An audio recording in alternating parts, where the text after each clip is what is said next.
Welcome to CMO Huddles Studio, the live streaming show dedicated to inspiring B2B awesomeness. I'm your host, Drew Neiser, live from my home studio in New York City.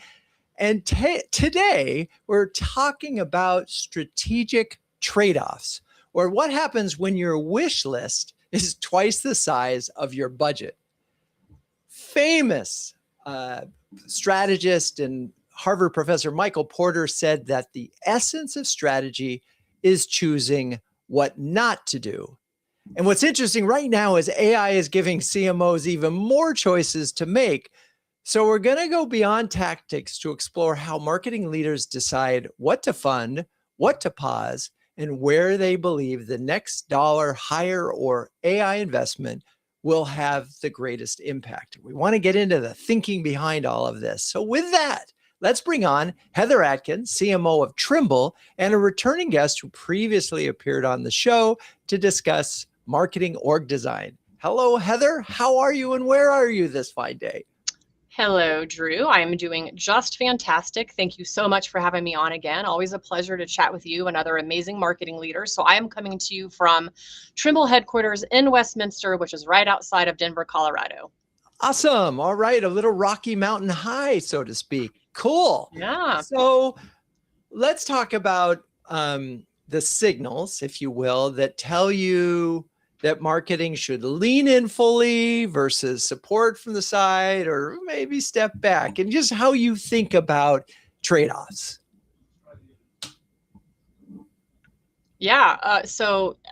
Definitely interesting question. It doesn't always have a clear answer. In the sheer volume, I think of good ideas, great ideas can be very overwhelming. So we all know that if everything is important, nothing is important. So I think we all have to have a system in place to really filter the noise and find the true priorities for the business. So I start, Drew, with just strategic alignment, right? We anchor every marketing opportunity to the company's overarching business strategy. So for example, if we're focused on penetrating a new geographic market, then marketing's priorities must directly map to those goals. The challenge here, of course, there is more than one strategic priority, but the rule is if an opportunity is brilliant but does not move the needle on our top corporate initiatives, then it's an automatic not right now, right? It could happen sometime in the future, but for now, it's just distractions and it gets deprioritized. So there's good ideas that perhaps belong in a backlog, but they're not on our current roadmap. Interesting. And I realize I thank you for framing this so well. I mean, I think part of the challenge is it's conceivable that a company could have too many strategic priorities, right? You suddenly, sometimes you see it, we've got 10 priorities. Well, that's not prioritized. And so it takes a lot of discipline in the C-suite, if you will, to make sure that from a marketing standpoint, you can do what you described and support the key initiatives. So I suspect sometimes there's more initiatives than marketing can support, and there's some arbitrage that you have to do. Yep. Yeah, that's exactly right. I look at a couple of things when that happens, because there could be a ton of corporate initiatives that the C-suite has deemed worthy of supporting. But I look at non-negotiables, right? So these are like proven programs that keep the engine running, that directly tie to current revenue. Certainly look at big bets. So these are the high upside things like a major new product launch, or maybe it's a critical account-based marketing pivot.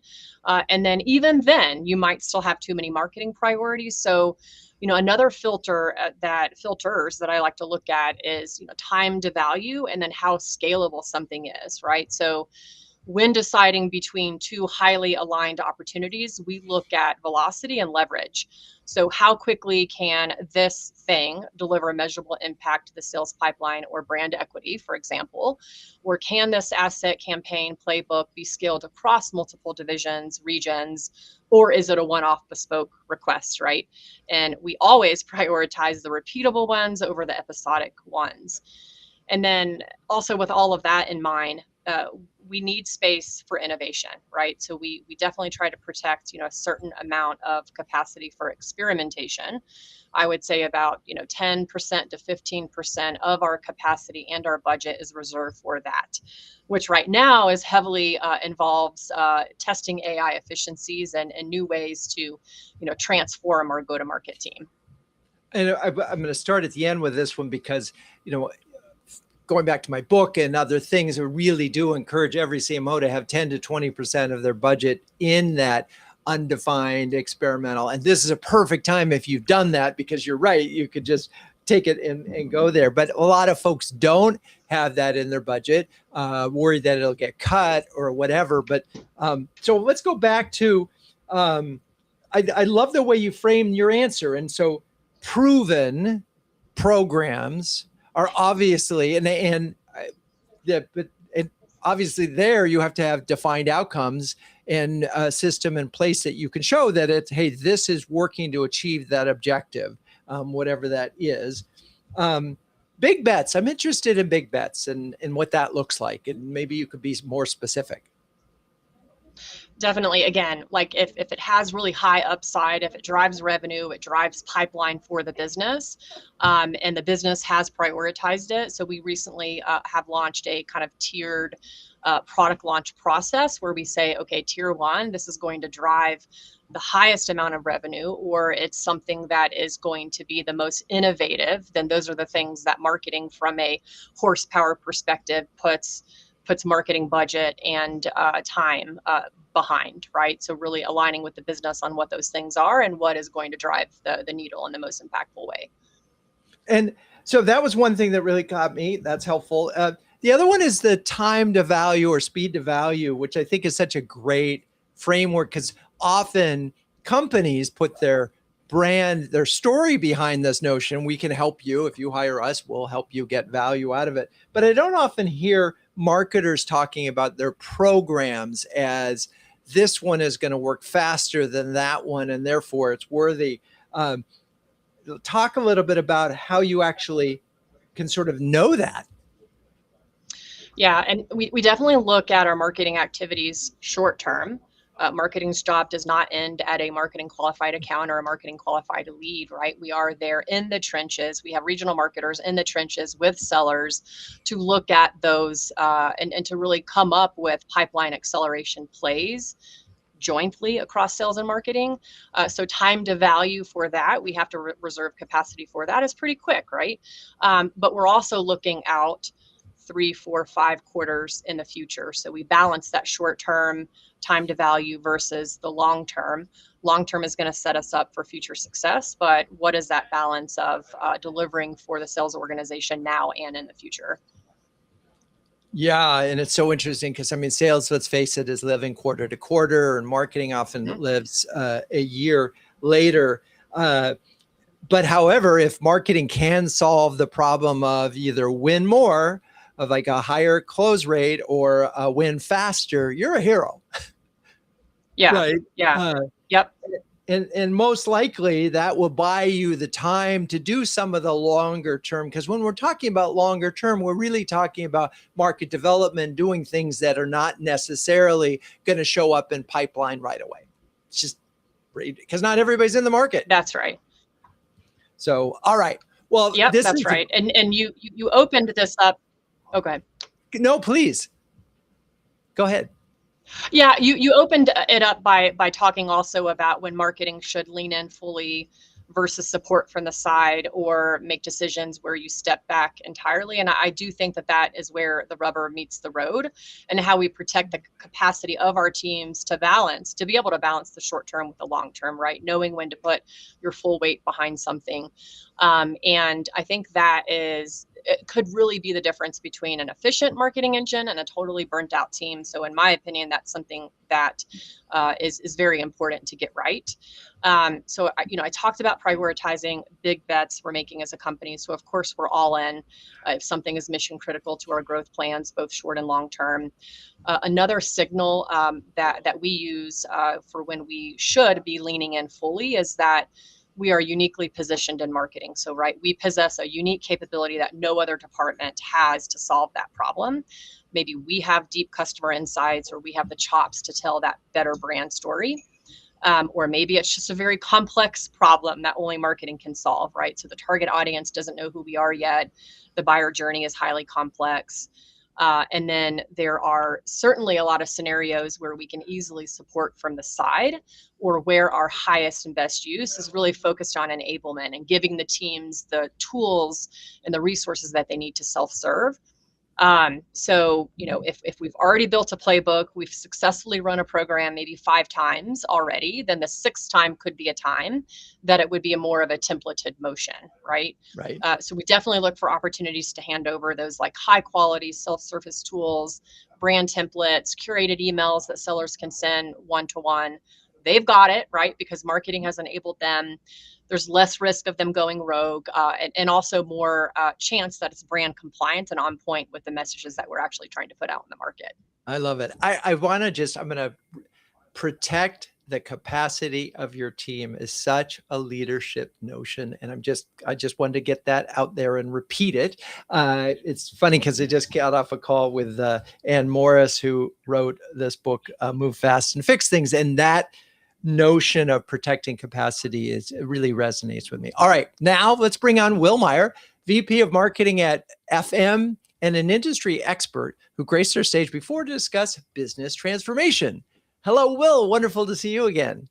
Likewise, Drew. Great to be here. Thanks for having me again. So how are you and where are you this fine day? Doing wonderful so far this week. I am in Fort Worth, Texas, where it is currently very hot. It happened fast. Yes. Not a surprise in June, though. No. So that hopefully didn't catch you by surprise. It did not. So and you're leading across a family of brands. So you have a complex decision process, even which products to focus on and where marketing might have the greatest impact. So talk a little bit about the strategic trade-offs and the way you think about this. Yeah, it does feel a little bit like each of our businesses is a kid, different stage of life, different needs, different wants. And so I think a lot of what Heather said is great. And a lot of what we do here as well is you have to start at the top and have alignment with leadership on, hey, for this quarter, for this month, for whatever period we're in and looking at, what is the focus of the business? What are the greatest business needs? What are the initiatives we're focused on? And if we don't start there, it can get pretty chaotic really quickly, especially with 3 brands in the mix. So starting here, not just with, hey, what are the individual priorities, but what are the brands or businesses within this family that we're focusing on? Because we do have 3 brands that are in very different maturity stages, very different revenue stages. And so when we allocate resources, we're looking at, as a leadership team, okay, we can't do everything for all 3 brands. One of these has to take a back seat this month or this quarter or for the next 6 months. And so as an example, our youngest brand, we had to set limits on it and say, across teams, time, resource, money allocations, we have to put limits on those. If it goes outside that scope, it better be worth it, or it better be very large, and we better be aligned.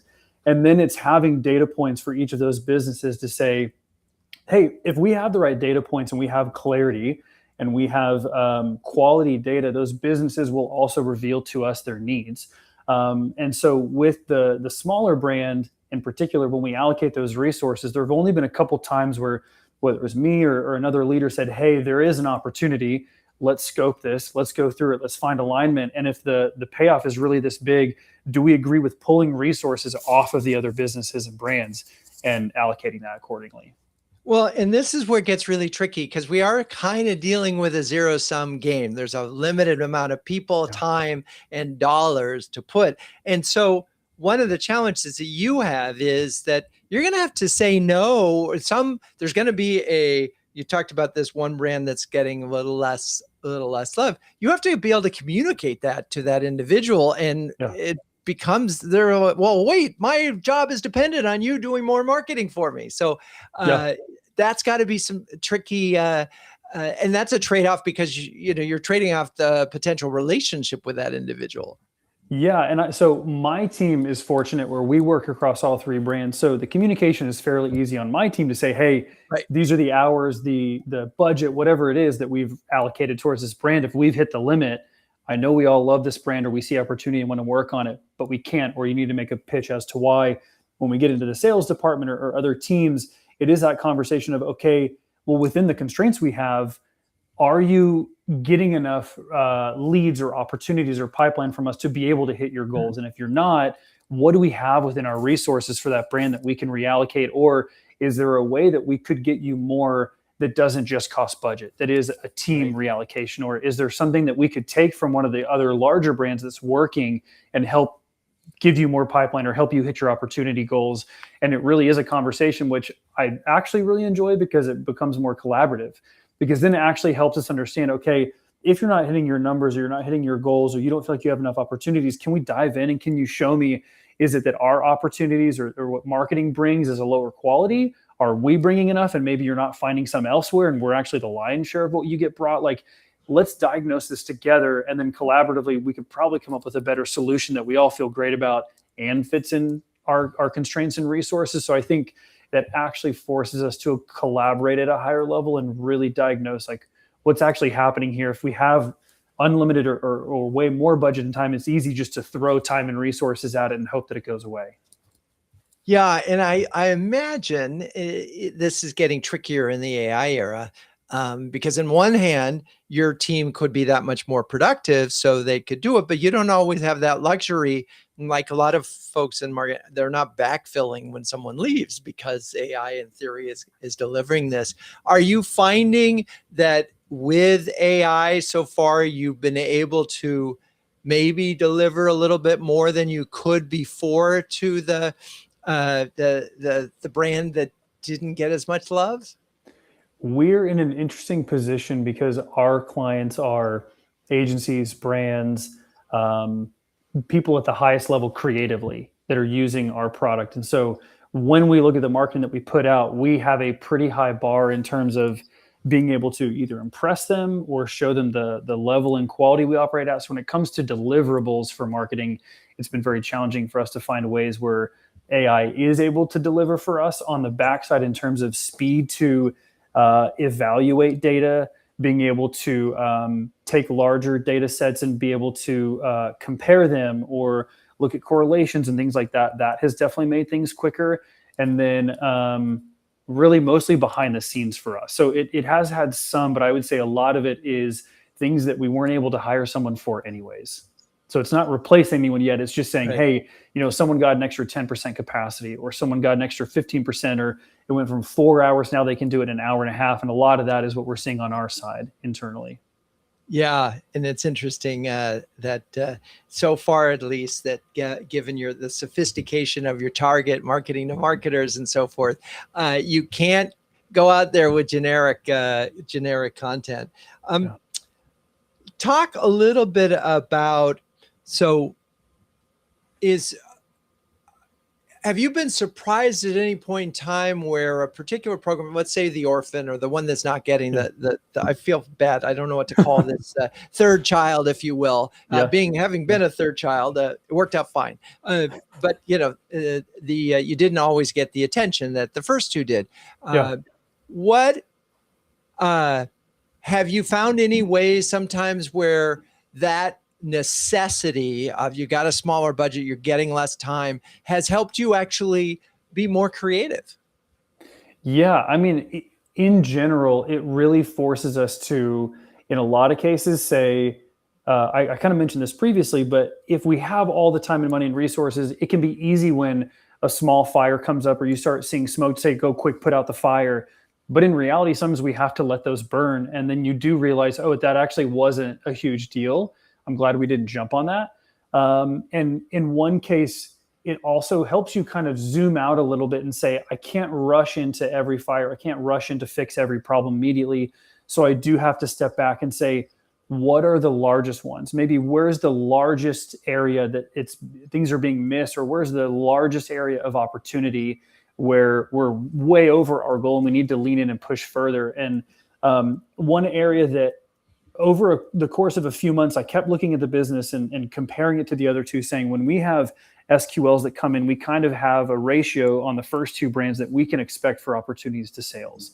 And those hold pretty true on the other two brands. And I kept looking at the small brand saying, I know it's young, I know it's early, but that ratio is so far off. We're nowhere near the other brands. And after monitoring it and looking at it and talking to the sales team and digging into what does this mean? Does this mean that you're getting the same quality as the other brands and the volume is truly lower? Or is the quality higher because the volume is lower? And we all ended up diagnosing it holds true for quality across the brand. We just have a lower volume. And so over the course of a few months, realizing if we're going to do something here, it's going to require realignment and reallocation. What do we do?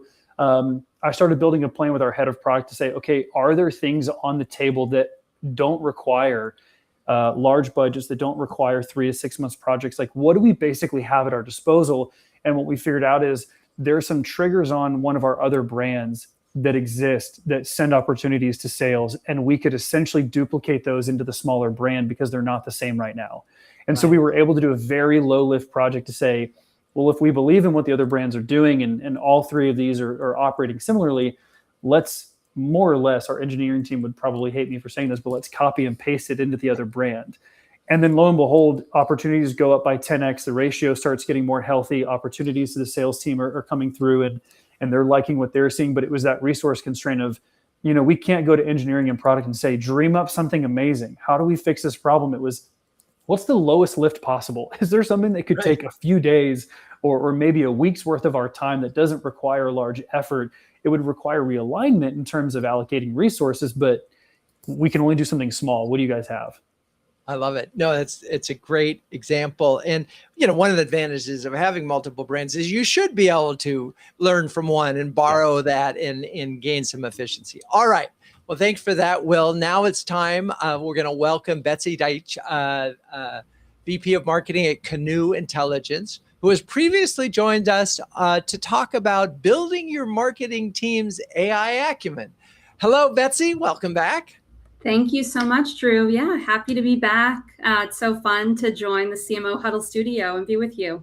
Well, so how are you and where are you this fine day? Yeah, doing great. I'm at home in my home office in Manchester by the Sea, Massachusetts. All right. See, we are spanning the country here. So, I'm curious. You heard what the previous guests had to say. What Heather and Will had to say. What resonated with you?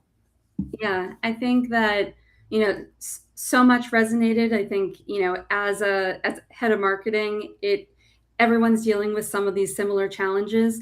But one of the things that really resonated, I think, in Heather's response and Heather's talk around the time to value of the work that you're doing and of the initiatives that you decide to pursue as a team. And the way that I think about it at Canoe is really looking for those opportunities where marketing can be a force multiplier in initiatives that may already be percolating and brewing within other departments.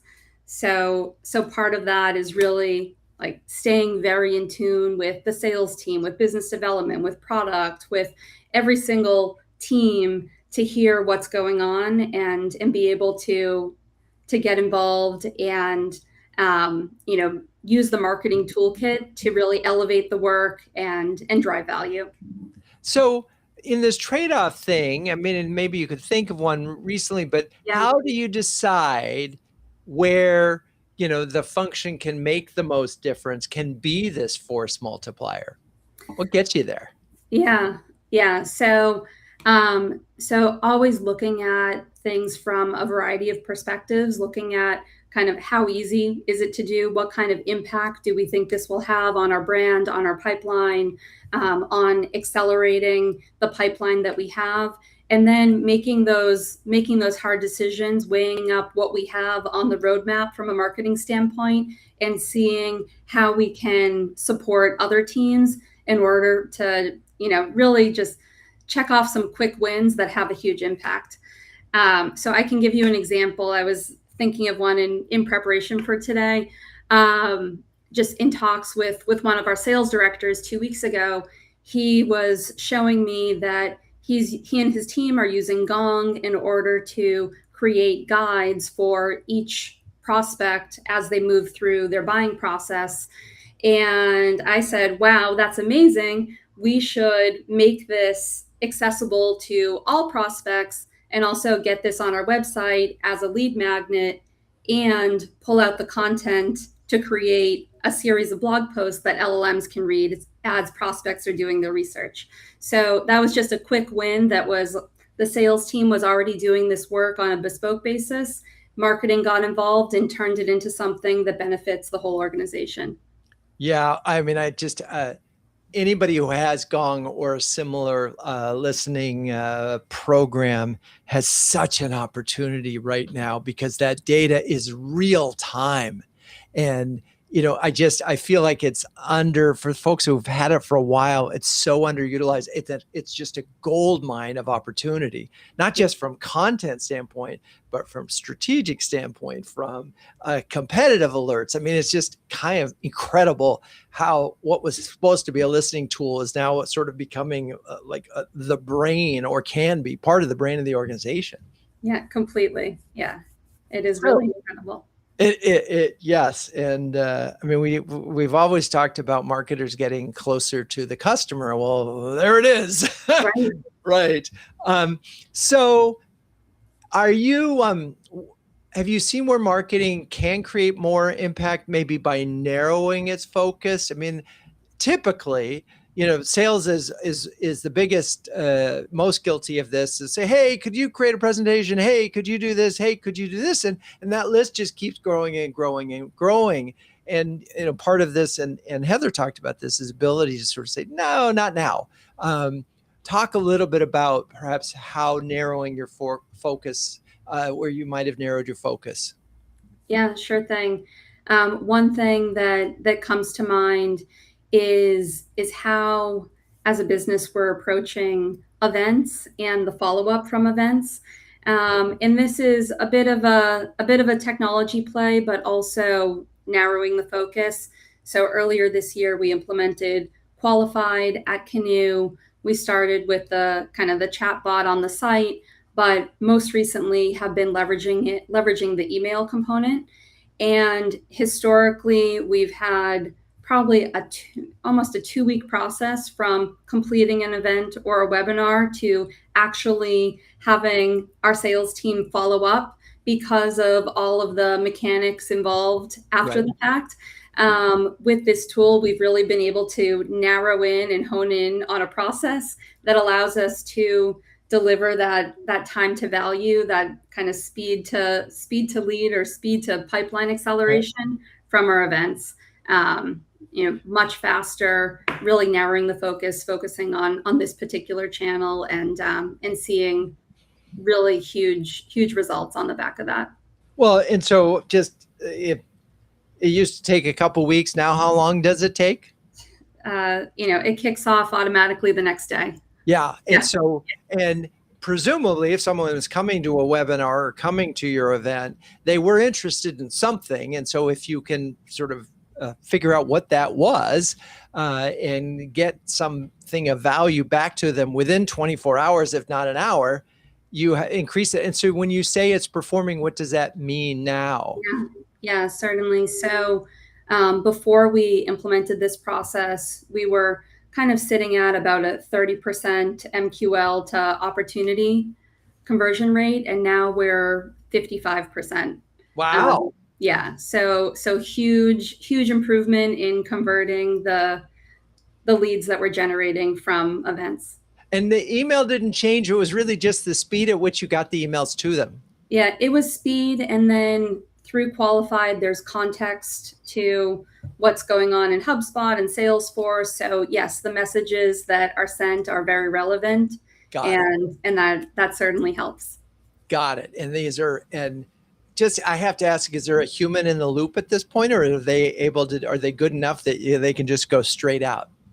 Yeah, there's a human in the loop at the beginning where our team creates a guide for Qualified, and we call it Finn. So if you go on the Canoe website, you can see Finn, the little whale. But yeah, we create a guide on the marketing team to support the outreach with all of the context, and then Qualified pushes out the emails to the prospects. I love it. And so you also have built-in measurement right away. So, and in theory, these are highly relevant because they have all these data points, and from HubSpot, it's just an incredible thing to see. Yeah. And I love the fact that you've already seen the business value. Now, what would be interesting is the conversion. You're from MQL to SQO, if you will, has doubled. But now, will your normal conversion rate continue through it to pipeline? Right. Yeah. I mean, we expect it to increase because we're sharing relevant information sooner, we're progressing the process, and time's of the essence. Interesting. Well, I didn't think we would be at a conversation about how much improving speed of email can do it, but it does speak to the sometimes it's just about finding the right problem to focus on, and Right. it's amazing. And the fact is, right now the technology is there to help you solve things like this and get it there faster and get it there in a more relevant way. Okay. Now it is time for me to talk about CMO Huddles. Launched in 2020, CMO Huddles is the only community of flocking awesome B2B marketing leaders that has a logo featuring penguins. Wait, what? Yes, well, a group of these curious, adaptable, and problem-solving birds is called a huddle. That's the key fact. A group of penguins is a huddle. And the leaders in CMO Huddles are all that and more, huddling together to conquer the coldest job in the C-suite.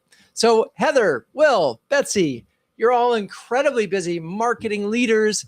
I'm wondering if you can share an example. You don't have to, but you could share an example of how CMO Huddles has helped you in the last 6 months. I would love to, Drew. I'm actually going to give 2 examples, and the theme that is there for both of them is connection to other amazing marketing leaders. So the first example, I was hired at Trimble as a CMO, and then a few months later, my scope expanded to lead corporate communications and PR. You connected me with Amy Massano, who had just gone through a very similar transition with Thomson Reuters. We had a very lovely conversation, and she gave me very tangible, actionable advice on how to merge marketing and comms teams. And then the second example is I attended the CMO Super Huddles last October and met Lisa Adams. So impressed with her thoughts on how AI can transform go-to-market teams that just last week, actually, we kicked off an engagement with her. And I'm going to quote her, but she's going to help us democratize building, meaning every marketer is hands-on keyboard building with AI, and then also to streamline and centralize enablement. So fully supporting marketing with the resources that they need to be successful. So I would not have met Lisa or Amy without being a part of CMO Huddles. So the biggest benefit for me is connectivity. I love it. Well, thank you for sharing that. And Amy's just a longtime huddler before even she was at Thomson Reuters, and just a delightful human. So I'm so glad that worked out. And Lisa Adams, a longtime friend of Super Huddle and CMO Huddles.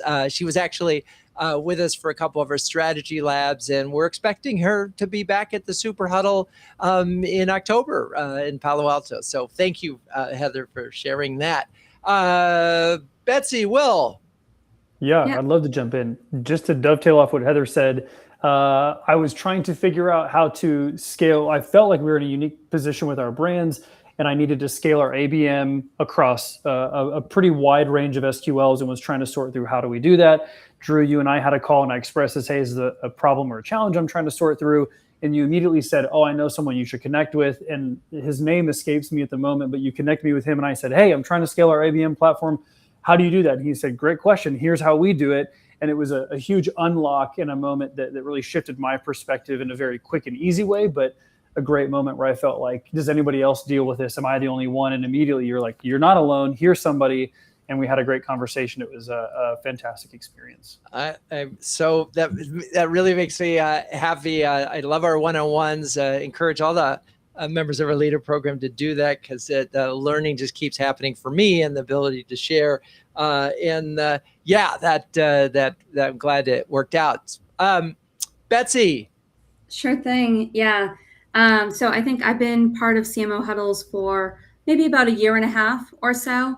And I think what I love most is the community.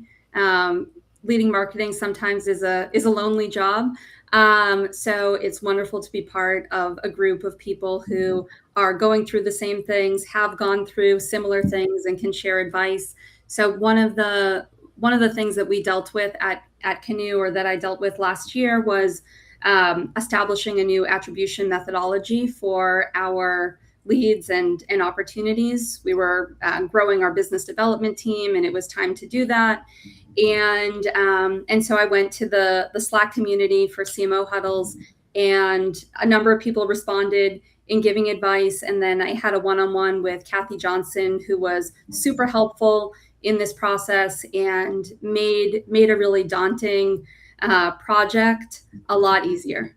I love it. Yeah, and Kathy's a longtime huddler. In fact, an OG is a member of our advisory board. So I'm glad she took the time to do that. Well, if you're a B2B CMO who can share, care, and dare with a best of them, build a peer, you want to build a network or gain recognition as a thought leader, or maybe even own your very own stress penguin, please join us at cmohuddles.com. Okay, so let's talk about, so it's a new market initiative. Maybe someone on your team said, I really think we ought to do this. It feels right, but you don't have proof because it's a new thing. I'm wondering how you sort of decide to test it, what success might look like. And I think I'll start with you, Heather, because you talked about having a budget for experimentation. So part of that obviously is coming up with some new initiatives.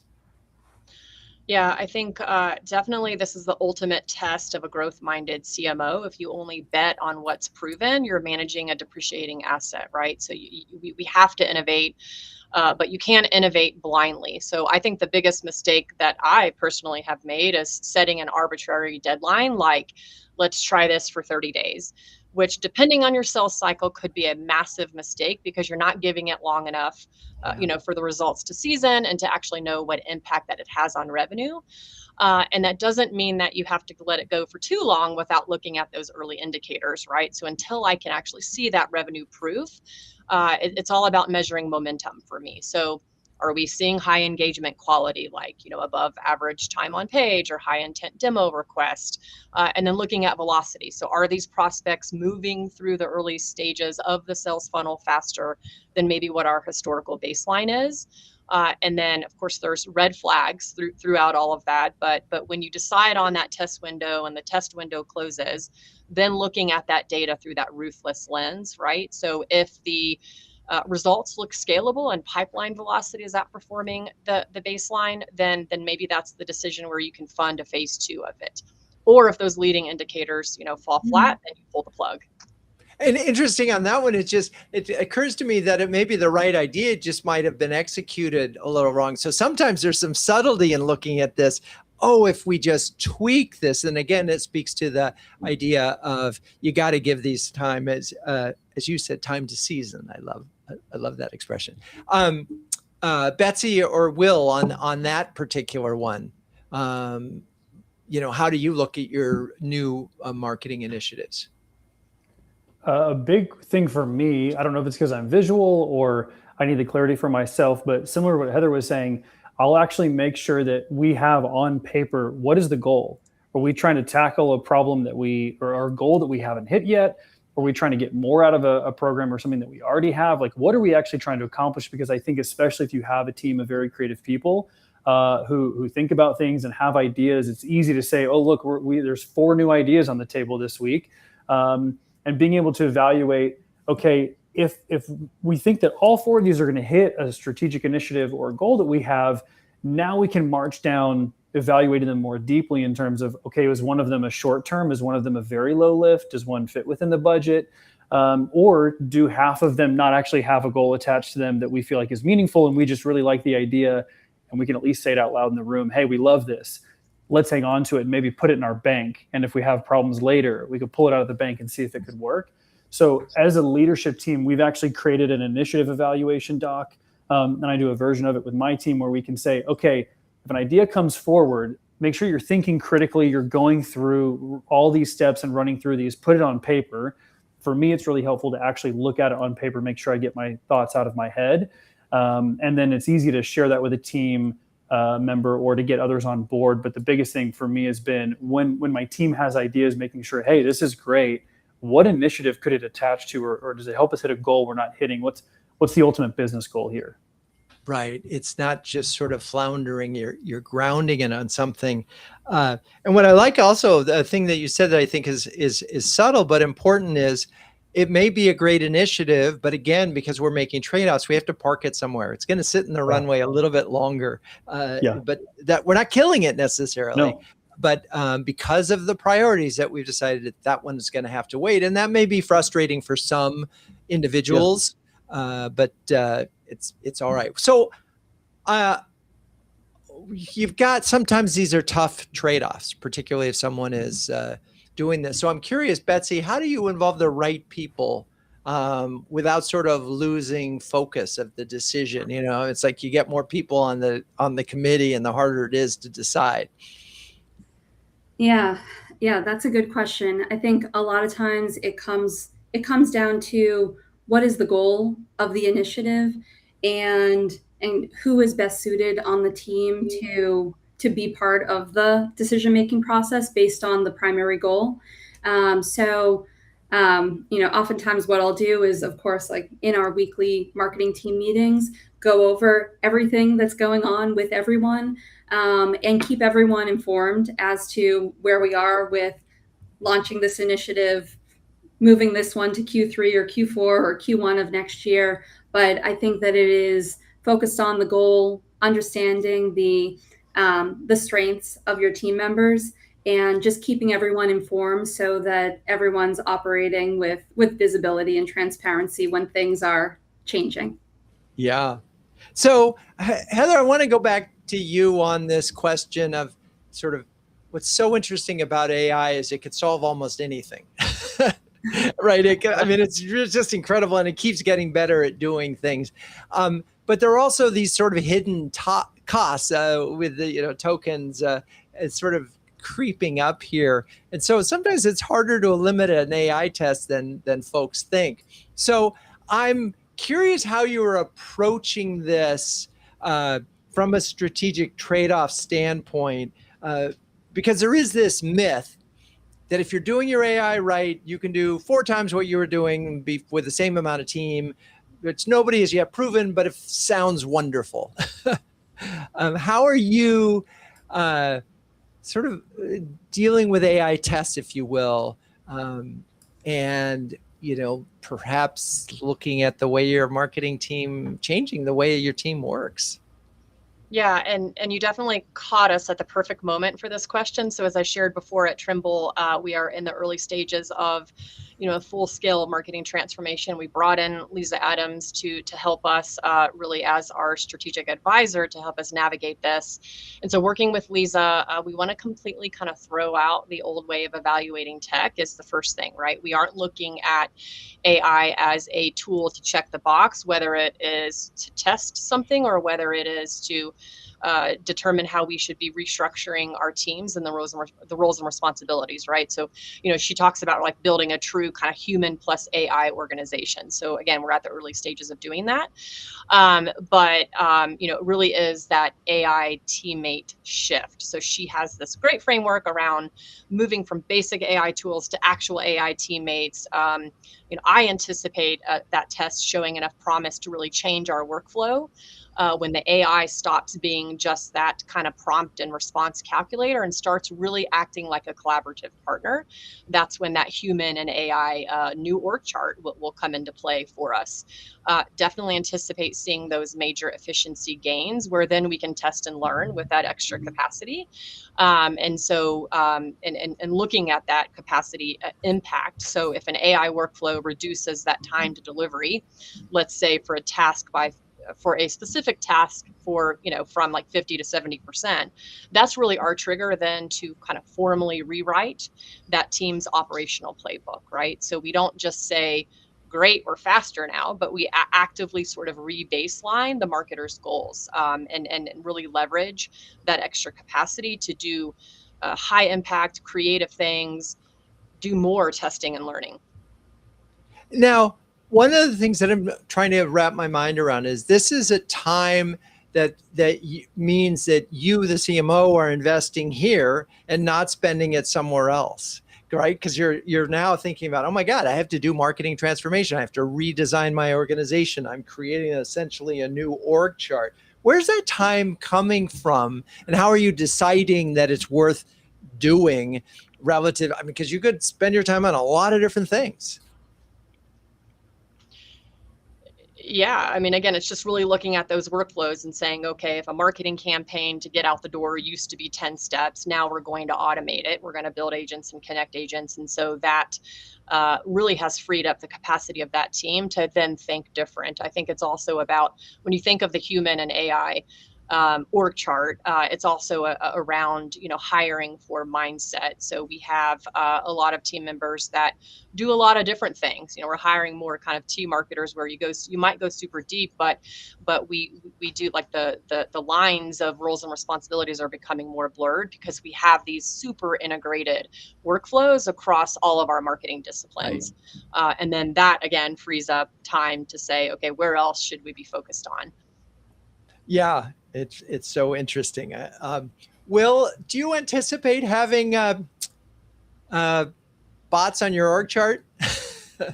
It's a question that I'm actively talking through, not just with my team, but our leadership team. And I think at this moment, it's still TBD. And I think part of that could be the uniqueness of how discerning our creative clients are.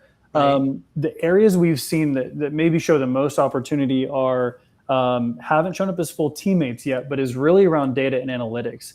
We are a smaller team. We don't have an entire data and analytics team that's built out with multiple people, but we've found a lot of ways to use AI where we can build artifacts in Claude that are interactive and are able to present the data for me and for the whole team in a way that is more actionable, is faster to understand what's really happening here. How does this work? And so that's where we've seen the most impact is when we do have a small team and we don't have a data and analytics department, but we do have the raw data, whether it's from social media or from advertising or the stuff on our website.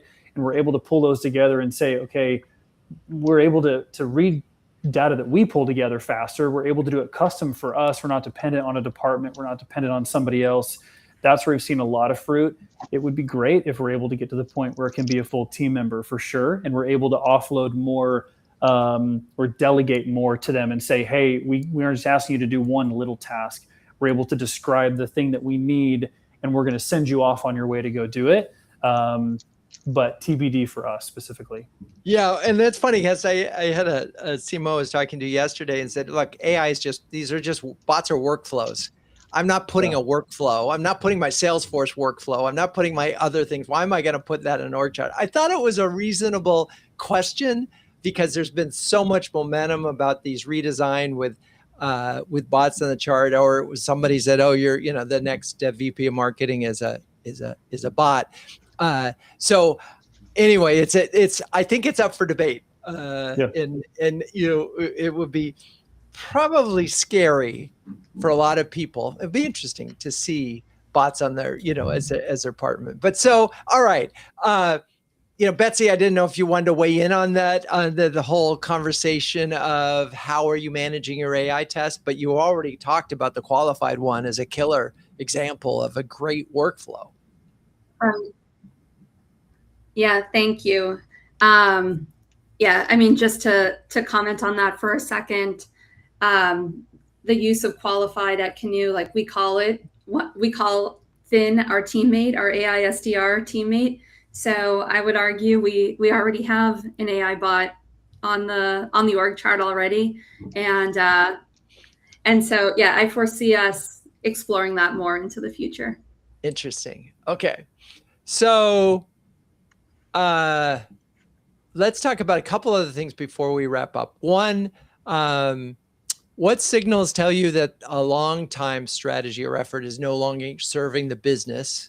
And Heather, you talked a lot about this, that if you just do the same thing year after year, you're going to lose equity. But how do you know? How do you know that it's time that a thing isn't working the way it did? I think there's definitely some clear signals, right? It's easy to kill a project that's failed after 3 weeks. It's incredibly painful to kill a strategy that you've built, you've championed, and you've ran for 3 years. It can be a very humbling experience. Yeah. But as marketing leaders, we should not let that sentimentality kind of dictate strategy. And I think there's, again, clear examples when it's time to pull the plug. One of them is diminishing returns, right? That's easy.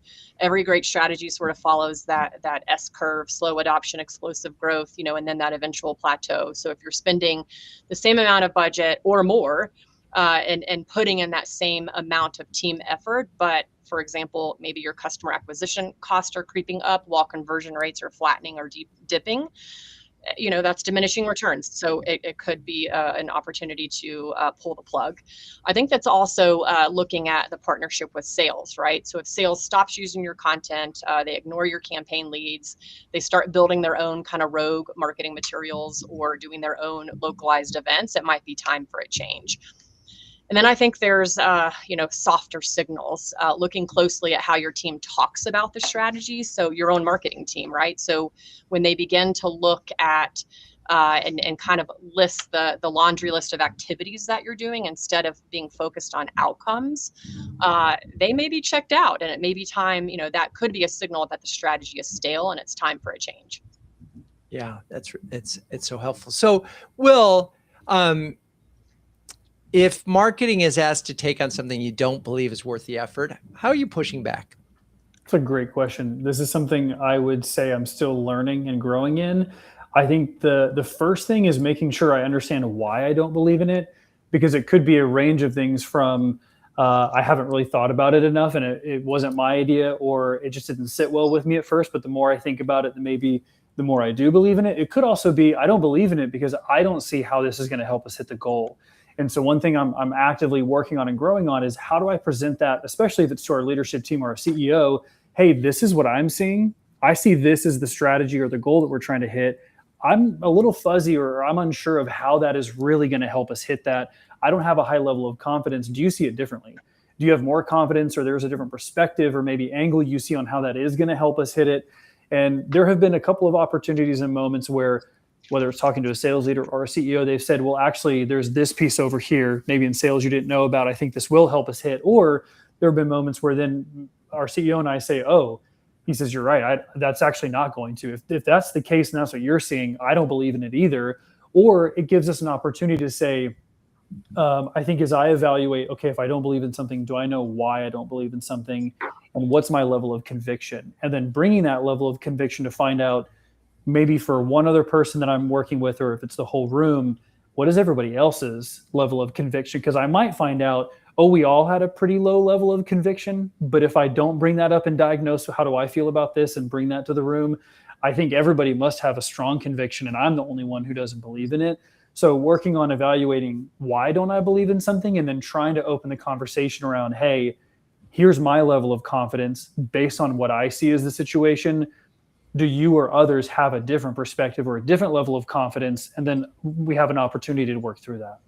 Yeah, and I love the way you frame that. It's like, here's what I'm thinking. What am I missing? And it's just a great way of non-threateningly open the door to say, well, you can agree or you can disagree. Let's talk about this, and you can move on. Well, it's time for all of you to think about, provide your final takeaway for CMOs who are trying to make smarter strategic trade-offs. So Betsy, let's start with you.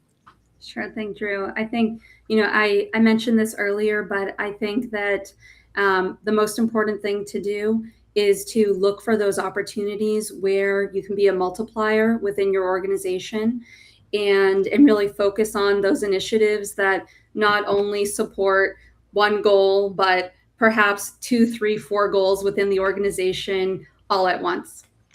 2 birds, 1 stone. I love it. All right, Will, final takeaway.